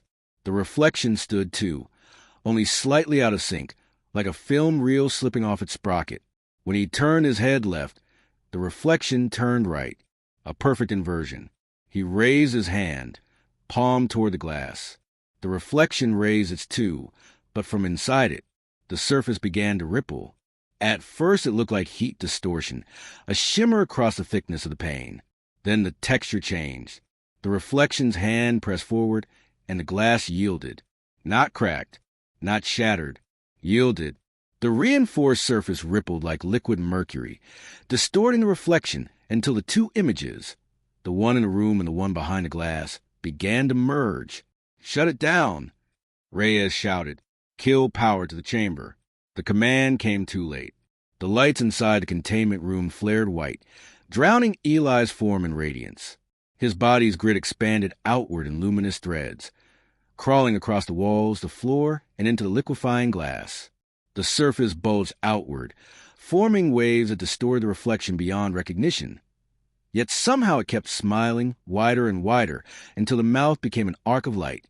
The glass hummed at a frequency too low to hear, but deep enough to feel in the bones. Hairline fractures appeared in the steel supports. The technicians covered their ears as the hum built into resonance, every molecule of the window vibrating in unison. Then silence. The glass liquefied completely. It didn't melt, it unraveled. The molecules lost their arrangement, cascading downward in slow motion, thick as molten silver. The reflection spilled with it, stretching and fragmenting into streamers of light that reached toward the observation deck like fingers made of geometry. For a heartbeat, Reyes thought she saw something inside the distortion, the outline of the other Eli, the mirrored one, his face serene as he dissolved into flowing surface. Then everything went black. When emergency systems reactivated, the containment chamber was empty. No heat signature, no radiation, no trace of Eli Ward or the liquefied glass. Just a smooth metallic film coating the floor, thin as a memory. Under UV light, it shimmered faintly. The pattern it formed wasn't random. A perfect circle, crossed by a single, thin black line. In her final debrief, Dr. Reyes struggled to describe what she'd seen before the blackout. "He didn't break containment," she said quietly. "Containment broke for him. The reflection wasn't following him. It was calling him back." She looked down at her trembling hands. "He looked at me through the glass, but I don't think he saw me anymore. I think he saw the other side of light." No one in the room spoke, because hours later, long after the facility had been sealed, the cameras caught a new reflection in that same pane, resolidified, unbroken, shining faintly in the dark. It wasn't Eli this time. It was someone else standing where his reflection used to be, smiling just out of sync. The security footage begins with silence. No alarms, no motion detected. Only the steady hum of containment wings ventilation. The timestamp reads 3:42 a.m. In frame, Eli stands in the center of the chamber, motionless as ever. The luminous circuitry beneath his skin pulses faintly, mapping his bones in light. He tilts his head slightly, as if listening to something only he can hear. Then, without a sound, he turns toward the far wall, the one built from 12 inches of reinforced steel, sealed with magnetic locks and vacuum insulation. There is no door there. There never was. He starts walking. Each step is slow, deliberate, synchronized to that same impossible rhythm. 7.2 seconds between movements. When he reaches the wall, the lights in the room dim automatically, as though recognizing something they weren't programmed to understand. He doesn't hesitate. He places his hand flat against the metal. The cameras pick up a low-frequency vibration, below the threshold of hearing, but strong enough to make the image shudder. The surface of the wall begins to change. The steel darkens, losing its reflection, becoming soft, pliable. For an instant, it looks almost liquid, like mercury disturbed by invisible wind. Then Eli steps forward, and through it, not melting, not phasing, not teleporting. He simply moves, as if the wall had never been there at all. His outline ripples like water disturbed by a submerged shape, and then vanishes completely. The security feed keeps rolling. For several seconds, nothing happens. The chamber is still silent. Then the metal surface begins to glow faintly from within, pale light seeping out in slow, organic waves. When the first response team arrives, the glow hasn't faded. They approach cautiously, weapons drawn, breathing shallow in the recycled air. The steel radiates a low warmth, inconsistent with the ambient temperature. One of the guards touches the surface and recoils instantly. "It's soft," he says. "It's breathing." Someone shines a light directly onto the metal. That's when they see them. Impressions. Human hands, dozens of them, pressed outward from the other side of the wall. The shapes are unmistakable. Palms, fingers splayed wide, each glowing faintly with the same inner light that lived beneath Eli's skin. Some are small, others enormous, impossibly proportioned, as if belonging to bodies that never existed on this side of the world. The surface flexes slightly, the hands shifting position, leaving new prints overlapping the old. Then they fade, retracting back into the steel, leaving behind faint outlines like fingerprints burned into material. The chamber's internal temperature drops to 12 degrees Celsius. All instruments begin to register multiple overlapping energy sources behind the wall, each pulsing at the same 7.2-second interval. The sensors can determine depth. The readings extend beyond measurable range, as if the wall no longer marks an end but continuation. Colonel Price orders the area sealed. When the technicians review the footage later, they slow it to 1 frame per second. In the last clear image before Eli disappears, his face is visible mid-step. He's looking toward the camera, directly into it. His expression is calm. But in the reflection cast by the steel, another face looks back, identical, inverted, smiling. The audio accompanying the footage contains a brief burst of static. When spectrally analyzed, it forms a short pattern: 3 pulses, pause, 3 pulses. And beneath it, faint but undeniable, a human voice whispering across frequencies. Inside was never closed. It started in the linguistics lab, a small, soundproof annex built deep under the primary hangar, where the last surviving recordings of Eli's voice were kept under 3 levels of clearance. 4 linguists were assigned to analyze the most recent transmission, the one received from the dark side of the moon. Their task was simple on paper: isolate phonemes, determine syntax, and map the harmonic structure of Eli's speech across the frequencies that no human mouth should have been able to produce. They had done this before. This time was different. Dr. Patel, the senior analyst, began playback at 9 a.m. The room was lined with acoustic dampeners, every instrument calibrated to catch the faintest shift in resonance.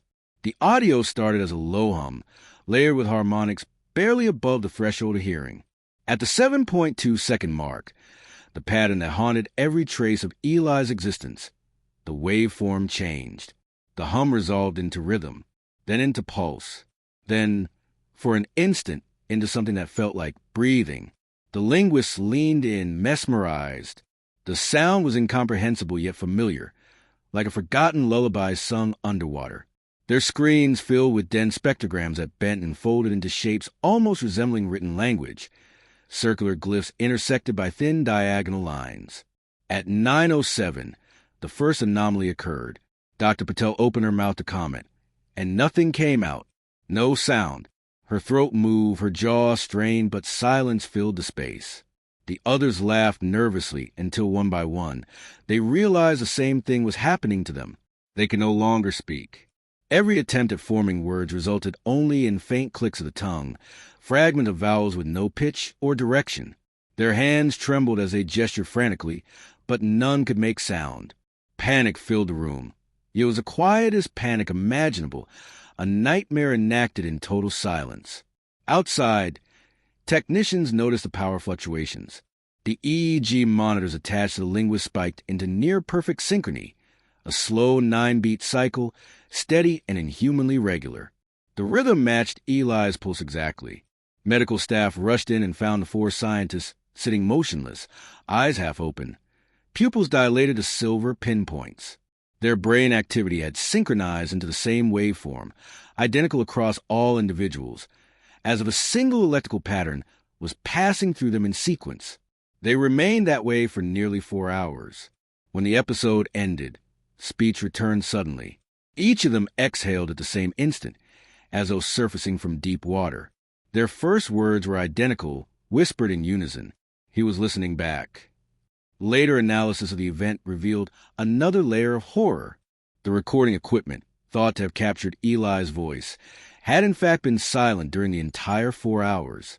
No data existed for the period of the incident, only blank carrier signals.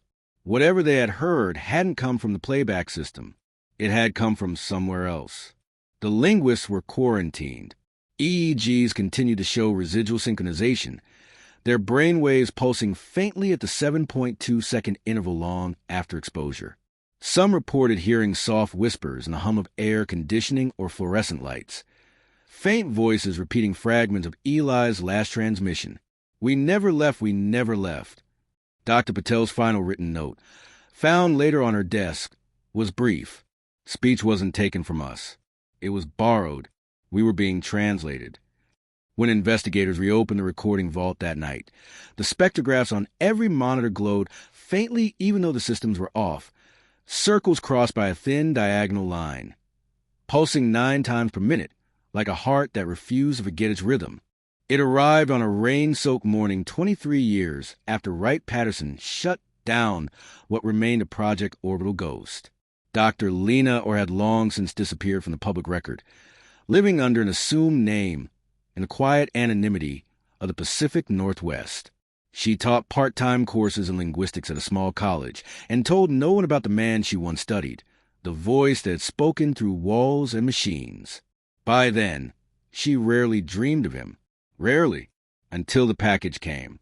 No courier label, no postal stamp, just a small, heavy parcel wrapped in wax brown paper, edges sealed with a strip of black adhesive tape.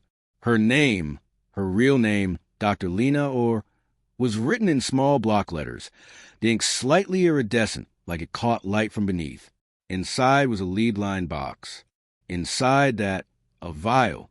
It was made of thick glass, capped with matte black stopper, about the length of her hand. The liquid inside glowed faintly, soft bluish-white, the color of deep ice when caught by a flashlight. It pulsed gently, in rhythm, like something breathing. A small metal tag was attached to the stopper with a thin wire.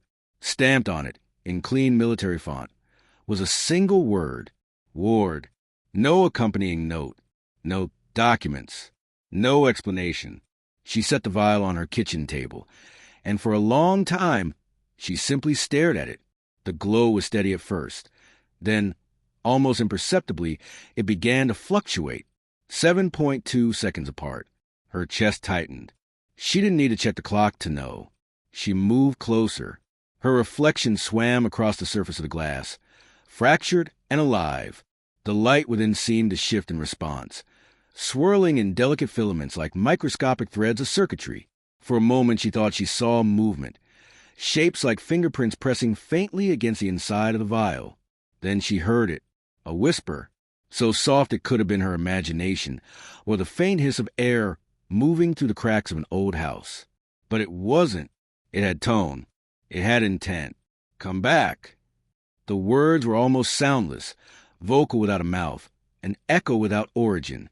The glow intensified for a moment, casting long, skeletal shadows across her kitchen wall. She stumbled backward, knocking over a chair. The vial rolled slightly, clinking against the table's edge but not falling. The light dimmed, returned to its steady pulse. When she finally gathered the courage to approach again, the air above the vial shimmered faintly, distorting the space like heat haze. Tiny motes of light drifted upward, dissipating as they met the ceiling. She placed her hand above it. The air was cold, unnaturally so, as if the vial were drinking warm from the room. Her skin prickled.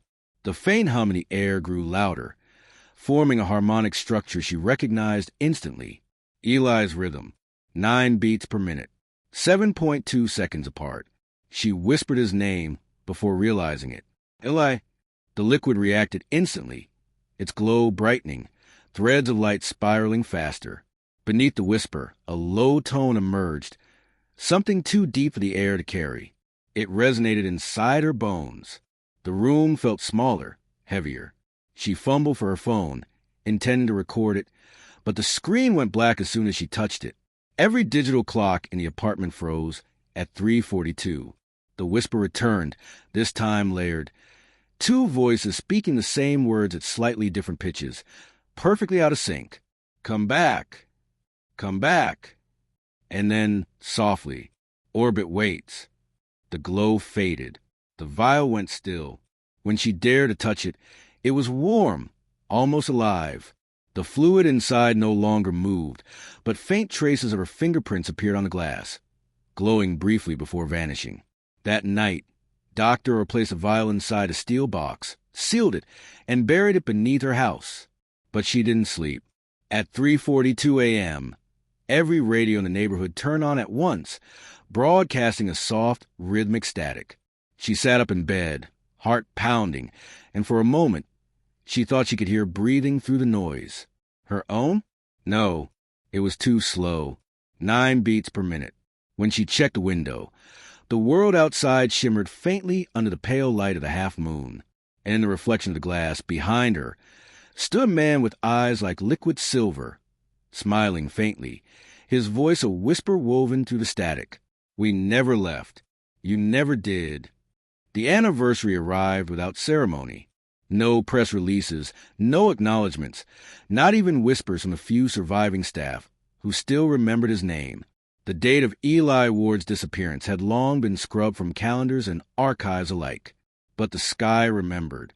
At 3:42 Universal Time Coordinated, every radar array on Earth, civilian, military, orbital, recorded the same impossible event.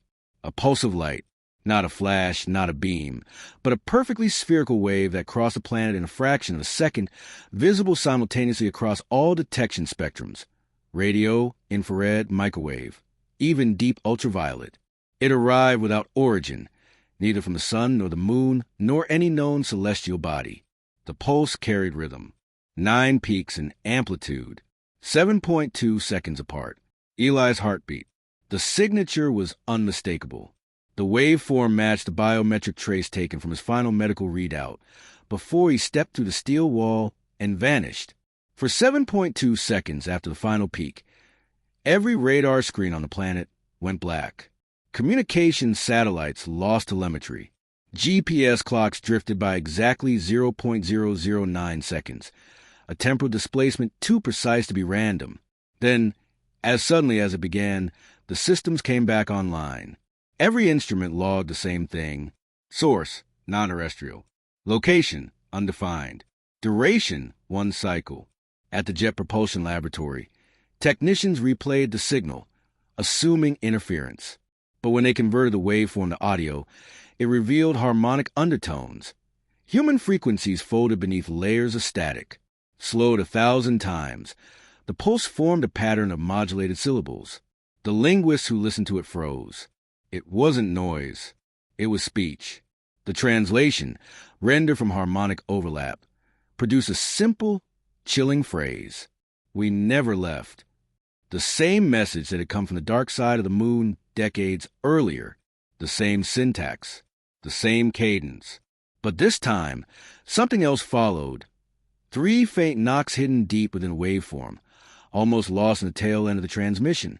Knock, knock, knock, pause, knock, knock, knock. Across the world, power grids flickered. For exactly 7.2 seconds, every reflective surface, from skyscraper windows to airplane canopies, registered faint ghost images. Twin silhouettes, standing side by side, one facing forward, the other inverted. The images disappeared as soon as light stabilized, leaving behind no trace, but static burned into camera sensors.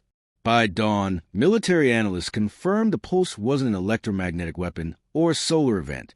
The energy pattern wasn't destructive. It was precise, cohesive, symmetrical. The mathematical structure of the waveform mirrored orbital geometry. The same equations used to describe gravitational resonance between the Earth and Moon.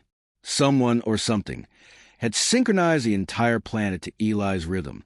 At 6 o'clock, Dr. Lena, or now retired, living under an assumed name, was woken by a faint glow seeping through her curtains.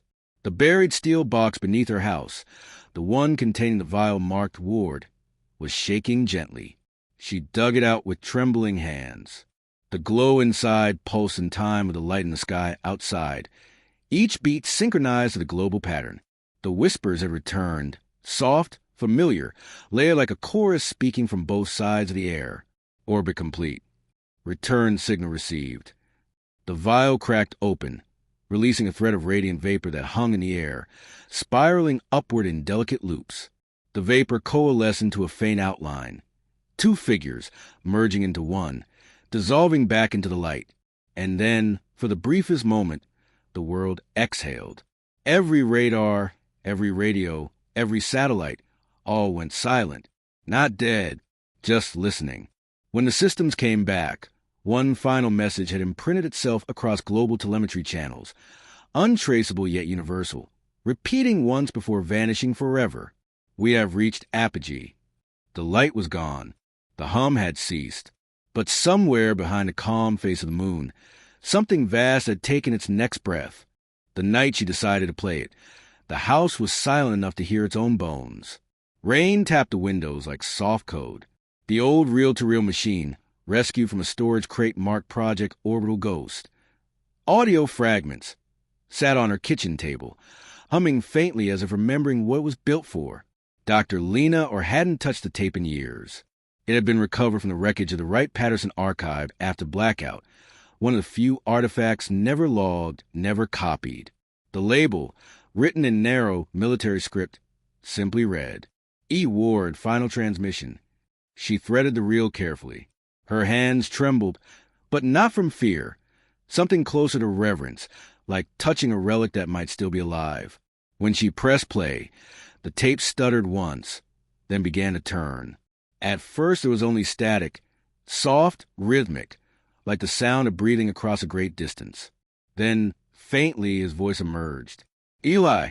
It was slower than she remembered, deeper, stretched by the weight of silence. The words came as fragments between pulses, each phrase separated by exactly 7.2 seconds.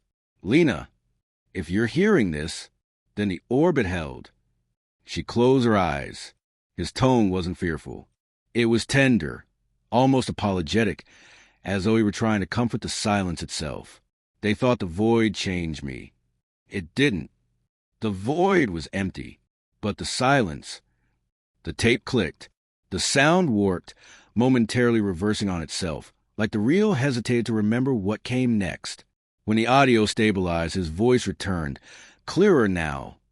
Too clear, as if he were whispering directly behind her, not from decades of magnetic dust. It wasn't a void that changed me. It was a silence that remembered. The hum beneath his words deepened until the whole house vibrated. Plates rattling, windows breathing in and out. And then came the last sound, the one no microphone should have been able to capture. A breath, soft, human, present. But there was no acoustic trace of it on the tape. The meters stayed flat, doctor or froze. The breath hadn't come from the speakers. It had come from behind her. She turned slowly. The room was dark, yet the air shimmered faintly, like light bending around a figure just beyond focus. For a heartbeat, 9 slow beats per minute. She thought she saw him standing there, calm, silver-eyed, smiling exactly out of sync with her reflection in the window. Then the light faded. The reel stopped. On the final inch of tape, magnetized patterns formed a perfect circle crossed by a thin black line, burned there by no human hand. Outside, the rain stopped all at once. And somewhere deep in the static of the night, across dead radios, across the hum of the earth itself, came one last whisper, carried on a breath that was not recorded, but still heard. Orbit continues.